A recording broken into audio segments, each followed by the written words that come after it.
реку, которая должна быть, по идее, маленькая и неглубокая. Мы, мягко говоря, удивились, потому что она оказалась не совсем маленькая и явно не мелкая.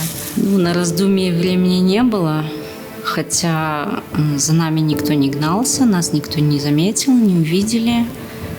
Но мы решили не терять времени и просто поплыли, даже не раздеваясь. Это незаконно, это нелегальное пересечение границ. Но когда люди преследуются, да, по надуманным таким вот, можно сказать, лукашистским давлением, да, им деваться некуда. Такое состояние, что с таким каким-то вот остервенением, что ли, бежишь и проклинаешь то, что ты бежишь. Когда я уже пересек, вот речку мы переплыли, не было у меня состояния безопасности. Большинство белорусов в какой-то степени больны вот этим вот запугиванием.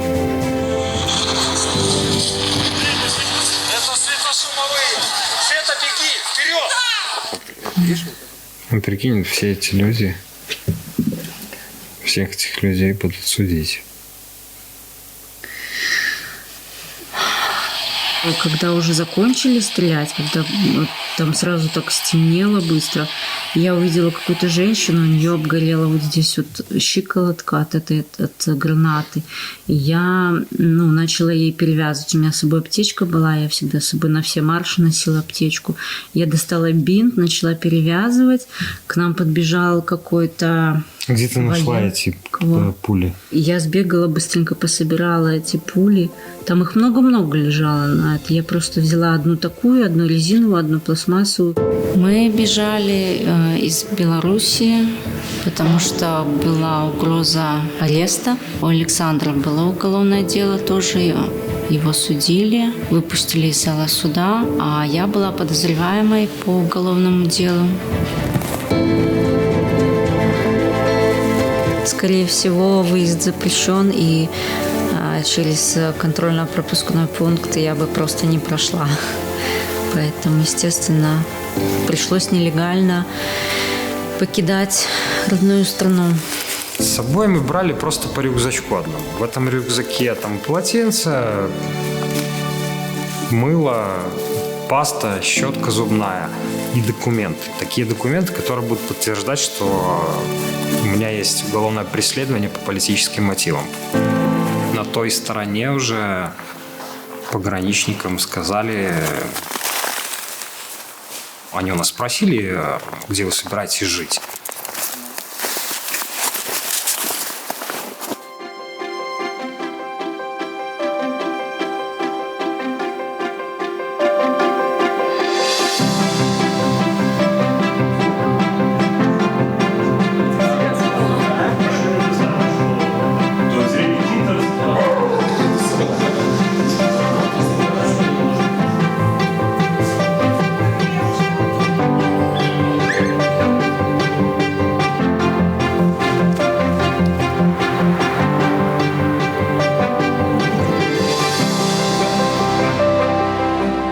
Дом, где мы сейчас находимся, здесь мы ощутили себя в безопасности.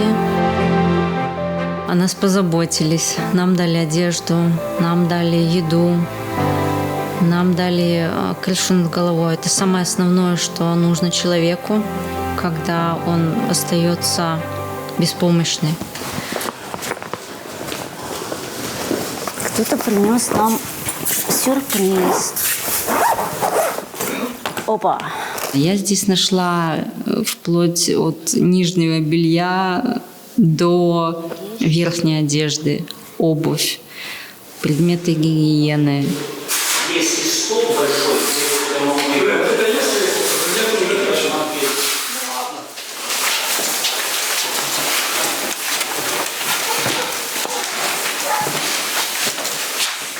Это наша комната. Здесь мы живем временно. нам разрешили здесь пожить, пока мы не снимем свою квартиру. Если бы не эта комната, мы бы сейчас до сих пор жили бы в лагере беженцев.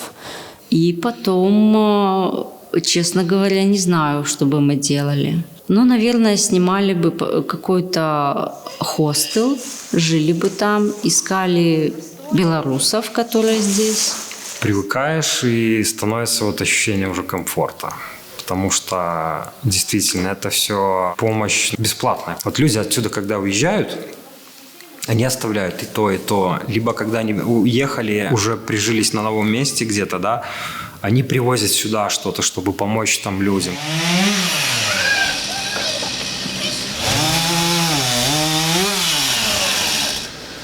Нет, так подожди, ты заправляй весь и сыпь туда салат, вот так вот сделай, вымажь его и обратно. Люди, которые приезжают сюда, они чаще всего нуждаются, конечно, в финансовой поддержке. Естественно, вопрос работы и подработки стоит остро. Но так как официально работать нельзя, мы помогаем. Мы как-то делимся друг с другом вещами. Если у кого-то нет денег на еду, то без проблем может прийти покушать. 10 человек поело. Спокойно можно заполнить посудомойку.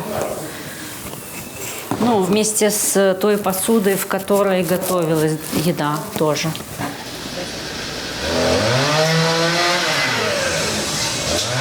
Ай, смотри, какой ты доволен. Ай-яй-яй, вкусно. Среди нас, белорусов, это белорусский замок, и в этом замке мы живем уже 2 месяца.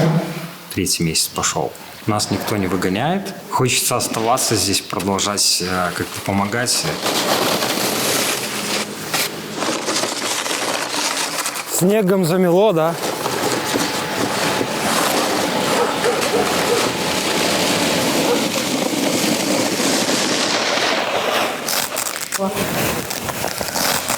Я еще только, знаешь, что сделала? Я еще только принесла все в одно место. Пособирала по всему замку все игры.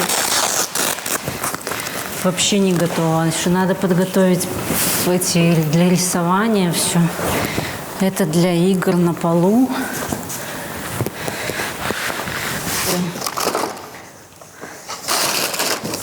Не хотелось убегать, хотелось быть там.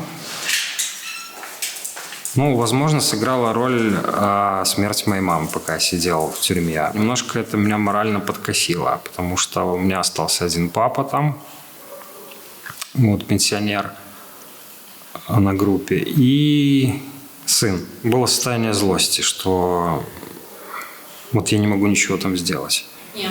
Чтобы... Ведь проблема в том, что после выборов 2020 года очевидно, что власть проиграла, но у нас нет доказательств. Потому что кто его признал? Если Вот и страны... Здесь очень много мероприятий проходит в плане каких-то инициатив. Например, диспуты. Люди съезжаются со всего Вильнюса для того, чтобы подиспутировать. Он там во всякие организации, это все фиксировалось. Это стоит вопрос-то один и 2 ответа. Каждый день здесь, да, здесь проходит какое-то мероприятие. А ему выгодно. Сюда вообще приезжают разные люди. От водителей автобусов, электриков, ну, айтишников, разных людей, абсолютно разных. Просто здесь те люди, которые попадают под каток этих репрессий. Такие же самые белорусы, как я.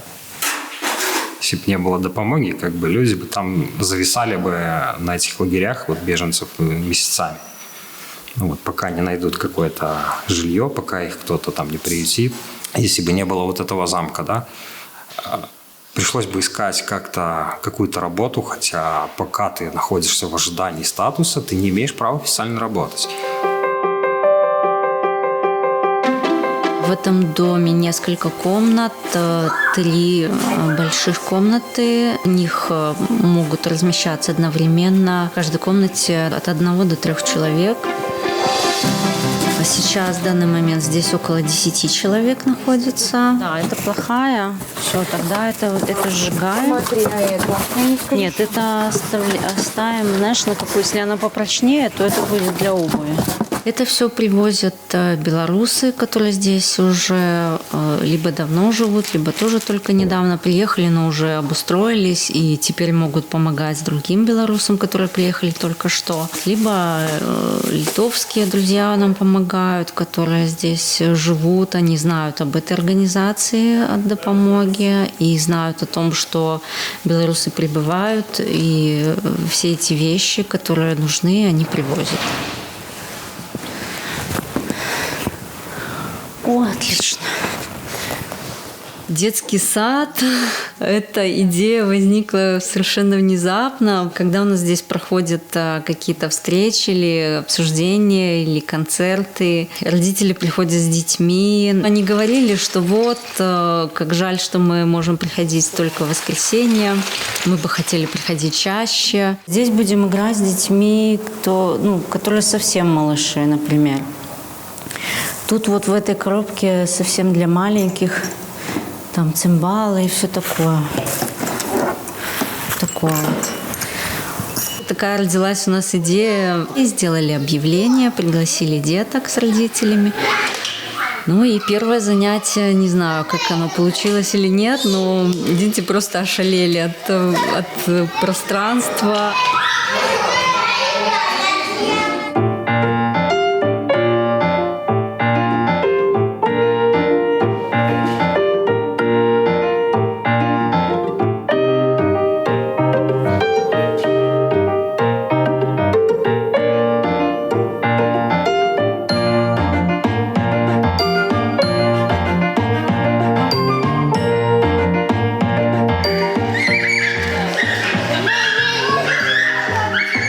У меня была потребность, у меня стресс в такой форме был, что мне нужно было двигаться, что-то делать, то есть такое своего рода трудотерапию я себе устроила.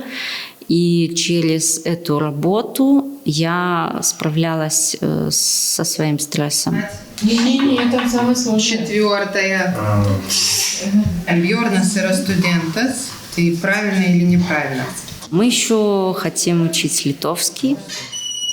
Каждую неделю ведут курсы преподавателей литовского языка, французский проходит язык, белорусский язык. У нас еще проходят консультации, Допомога оказывает по юридическим вопросам, по медицинским вопросам, по вопросам страхования. Можно спросить и все узнать. Тяжело было мне, конечно, уезжать, тяжело бросать своих родных, свой дом. Но если выбирать между сидеть в тюрьме и куда-то бежать, то лучше, конечно, бежать и продолжать делать то, что мы делали, хотя бы информационную вести борьбу. Когда, возможно, мне уже появится возможность находиться в Беларуси, и мне за это ничего не будет, что, когда режим пойдет, я буду сюда, скорее всего, приезжать. Ну, а если, конечно, это долго будет происходить там, и мне придется здесь как-то развиться уже, то, да, это будет сложно, но придется ездить туда и сюда, потому что у меня сын там, отец, сестра. Я работала в медицине, была медицинской сестрой. Да, я могу здесь продолжить, но мне здесь нужно выучить язык до определенного уровня и подтвердить диплом. Пока такие правила. Мы вынуждены были бежать из Беларуси, потому что мы с Александром занимались распространением и изготовлением агитационного материала. Мы выходили на марши воскресные. Мы боролись, и мы боремся до сих пор. А с какого времени было заблокировано движение? Где-то часов, наверное, с 3. Примерно, да. А тут сколько времени сейчас? 19:27. Народу сколько? Так правильно, они же думают, что... Так я утверждал, что движение было перекрыто именно сотрудниками госавтоинспекции. Да. Так кто виноват? Все мы знаем, кто виноват. Планы у нас остаться здесь. Пока что. Пока что остаться. Это точно. Потому что в Беларуси нам грозит, скорее всего, уже тюремное заключение. Нам обоим с Александром. учить литовский, ждать статус, искать работу, работать, естественно. То есть без работы мы не будем сидеть.